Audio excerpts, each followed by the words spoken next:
Hey guys, it's me, Adriana, and the Oscars are less than a week away. So I was just thinking maybe it would be cool if I shared some of my Oscar predictions with you.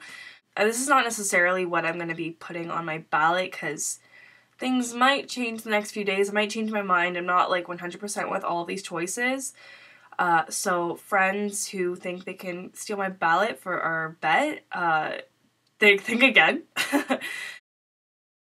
Best Short Film Live Action. The nominees are Assad, Buzkashi Boys, Curfew, Death of a Shadow, and Henry. For live action, there's one for me that's a clear favorite, but that's just for me, so I don't know if the Academy will go that way. But Curfew is an amazing film. I loved it so much. It's really, dark humor, but it's also really touching. It's about a man who's basically about to kill himself, but then he gets a call from his sister who needs him to babysit his niece, and it's just him, like, babysitting his niece, just, like, right, kind of in that moment. But I'm thinking they're either gonna pick Assad, which is also really good, and Henry, maybe. I don't know. I personally am leaning towards Curfew. For Best Short Film Animated, the nominees are Adam and Dog, Fresh Guacamole, Head Over Heels, Paperman, and The Simpsons, The Longest Daycare. I think there's a really clear winner here as well, and I think Paperman is going to take it. Paperman is the Disney short, and I don't think it's going to win just because it's Disney, because even last year the Disney one didn't win, the Pixar one didn't win. But Paperman is so cute, it's so heartwarming, it made me want to cry. If Paperman doesn't win, I think it might be The Simpsons, The Longest Daycare, just because this one was probably seen by the most people. Best Documentary Short Subject. I did not see any of these, I have no idea, it's going to be shot in the dark for me, but I heard Open Heart was something good. Best Documentary Feature. Again, I haven't seen any of these, but I think I know what's gonna win, and I'm betting on Searching for Sugar Man. Best Achievement in Visual Effects. We have The Avengers, The Hobbit, Life of Pi, Prometheus, and Snow White and the Huntsman. I'm gonna go with Life of Pi. I'm probably gonna vote for Life of Pi in nearly all of the technical categories because I think it's just that amazing of a technical movie that the Academy will honor it in that way. Best Achievement in Sound Editing. I mean, let's be honest, I don't really know a lot about sound and sound editing and all that kind of stuff, but I don't know, I could go with Life of Pi because I'm doing that for most of my technicals, but I could also see it going to Skyfall or Zero Dark 30. Same with sound mixing, either Life of Pi or Skyfall, probably, or Argo maybe. Original song, I'm pretty sure, okay, the nominees are Chasing Ice, Before My Time from Chasing Ice, Suddenly from Les Mis, Pi's Lullaby from Life of Pi, Skyfall from Skyfall, and Everybody Needs a Best Friend from Ted. And I'm pretty sure we're going to have Adele as an Oscar winner from this ceremony, which is kind of cool. I'm pretty sure Skyfall is going to win original song. I'd be surprised if it didn't. Original score, Anna Karenina, Argo, Life of Pi, Lincoln, and Skyfall. I think Life of Pi is taking original score. It's the most standout of all of these scores, which I don't even remember the score from Skyfall or Argo. And I haven't seen Anna Karenina, and I didn't really pay attention when I was watching Lincoln. Best Achievement in Hairstyling and Makeup. There's Hitchcock, The Hobbit, and Les Mis. I think Les Mis will take this one just because I didn't... Or maybe The Hobbit. Oh, maybe it is The Hobbit.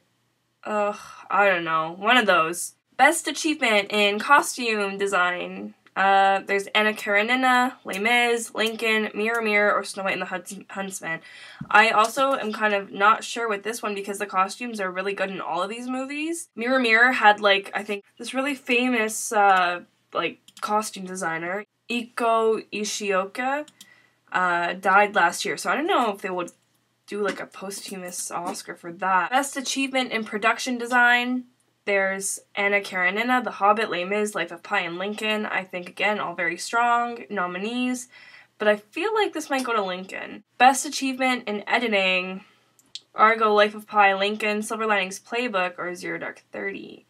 I don't think Life of Pi will take this one, because the editing was, like, the film, I don't know, I didn't really like the way it was kind of put together, so I guess it could go to Zero Dark 30 or Argo. Alright, cinematography. Anna Karenina, Django, Life of Pi, Lincoln, or Skyfall. I think Life of Pi will take this one. It was beautiful. I mean, cinematography. The Master should have been nominated for that, but I think Life of Pi was going to take it. Best foreign language film of the year. Let's see. I didn't see any of the nominees other than Amour, and there's kind of no point in seeing any of the other nominees, even though I'm sure these are all really good movies, and I kind of wish that I was more pushed to see them, but for the fact that Amour is nominated in like all the big categories, it's pretty obvious it's gonna win. So, I don't know, I just don't really like when that happens, because it's like, well, there goes that category, there's no point in even trying to watch the other movies when it's like such a clear-cut winner, but anyway, Amour will win that.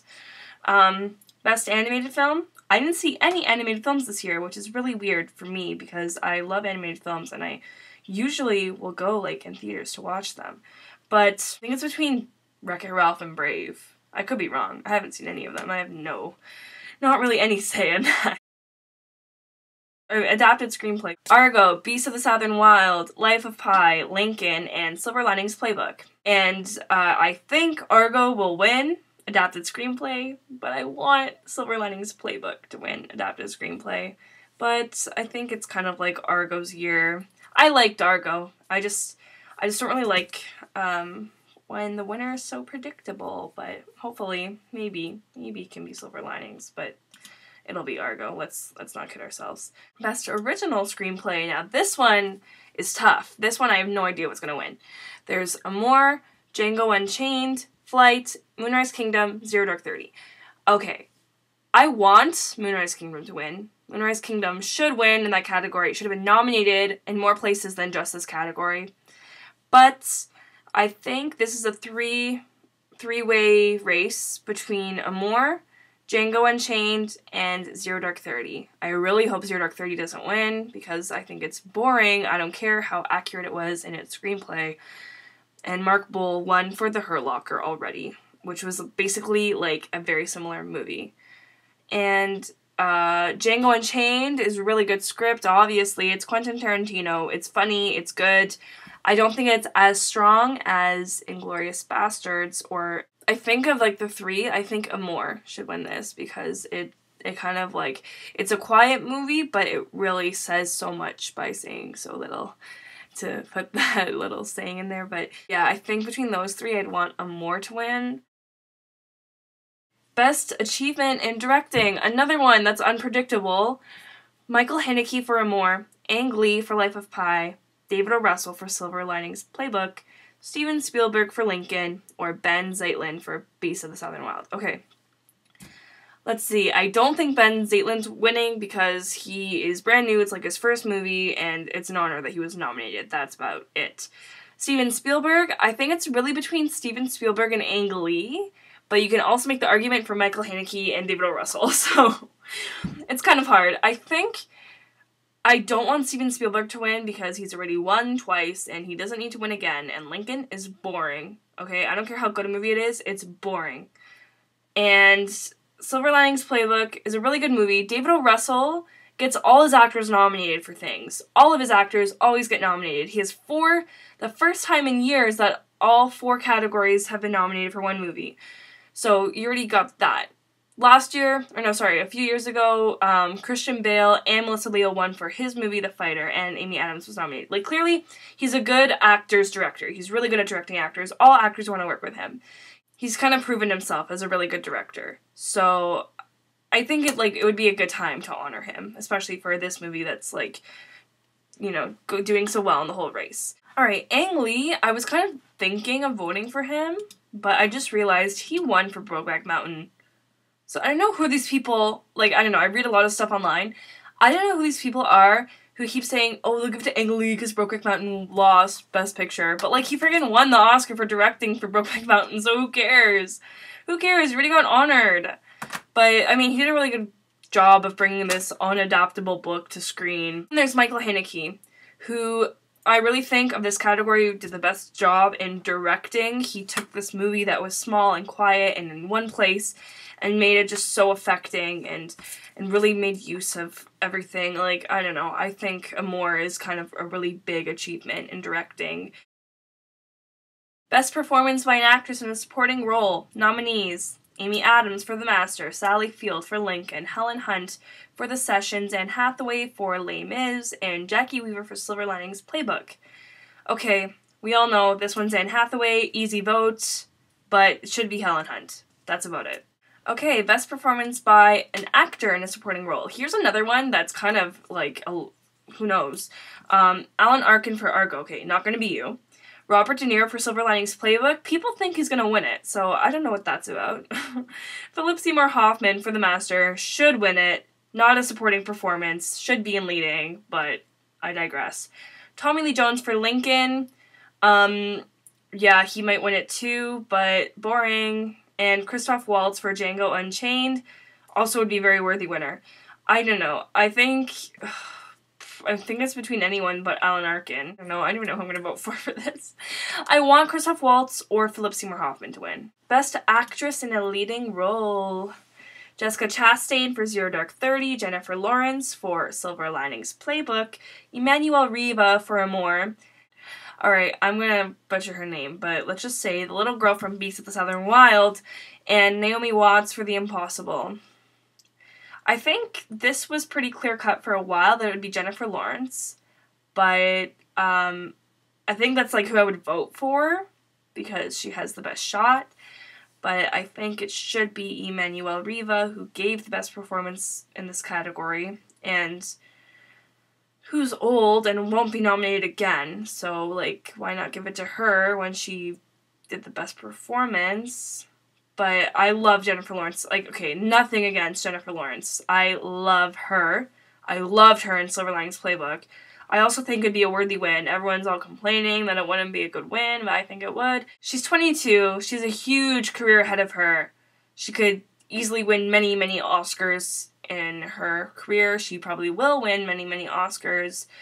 Then, best performance by an actor in a leading role. Bradley Cooper for Silver Linings Playbook, Daniel Day-Lewis for Lincoln, Hugh Jackman for Les Mis, Joaquin Phoenix for The Master, and Denzel Washington for Flight. Everyone knows that Daniel Day-Lewis is gonna win, but I still am hoping for an upset in this category. Honestly, I saw Lincoln and, yeah, he was good, obviously. He was good, but it was not the best performance of the year.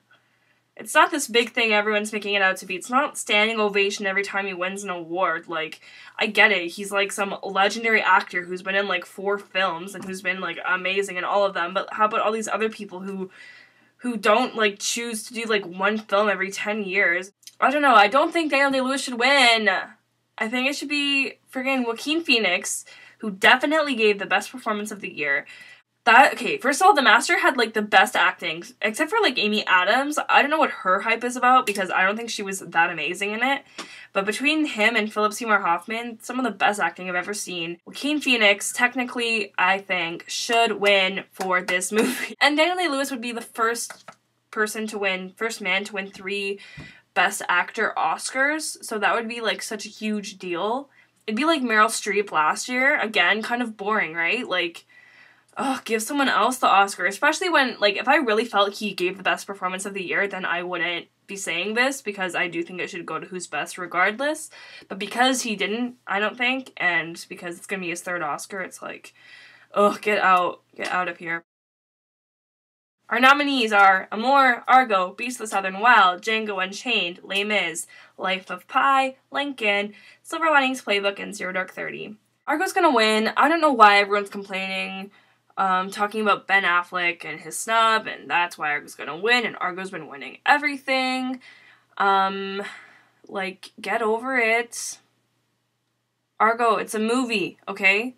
No one owes anything to Ben Affleck, first of all, and I don't know, I'd be happy if it won, but I'd just be like, oh, yeah, figures, of course. I think the best movie in this category, and one of the best movies this year, one of my personal favorites this whole year, which would be an amazing winner, would be Silver Linings Playbook. So Silver Linings Playbook, it's kind of like, Some people are just like, oh, a romantic comedy. Some people are like, oh, mental illness. Some people are like, oh, they're milking the mental illness thing. Some people are like, oh, whatever, don't care. Some people love it. Some people hate it. Some people think it's something special. Silver Linings Playbook was funny, dramatic, had good acting, had good directing, feel-good movie, makes you feel good about life, makes you optimistic. Good overall film. Good in every sense. Nothing wrong with it. There's nothing wrong with it. Whether you think it's just whatever, just another romantic comedy, whether you think it's actually really something serious, whether or not it is or not, it's still a good movie in the end. A really good movie. A good movie that just, like, can really make you feel something. A movie like that is usually just your standard romantic comedy, can actually be made at such a more prestigious level, with really good directing and really good actors and really good story. So, I think Silver Linings Playbook should win Best Picture, but it'll probably be Argo. So, let me know. Who are you voting for? What do you think's gonna win? What do you want to win? What do you not want to win? Whatever. I want to talk about the Oscars. They're just a few days away. They're on Sunday. Today's Tuesday. I'm really excited. Seth MacFarlane is hosting, which means to me it's going to be an amazing ceremony because he's hilarious. He's a really good host. And he has really been involved in making this ceremony, unlike other hosts who just kind of do whatever. But this is going to be a really good broadcast. I'm pretty sure. I'll be really disappointed if it's not. But anyways, and then, yeah. Thank you for watching this very lengthy video about my Oscar predictions, even though it was mostly my ranting than my predicting. And yeah, thank you so much.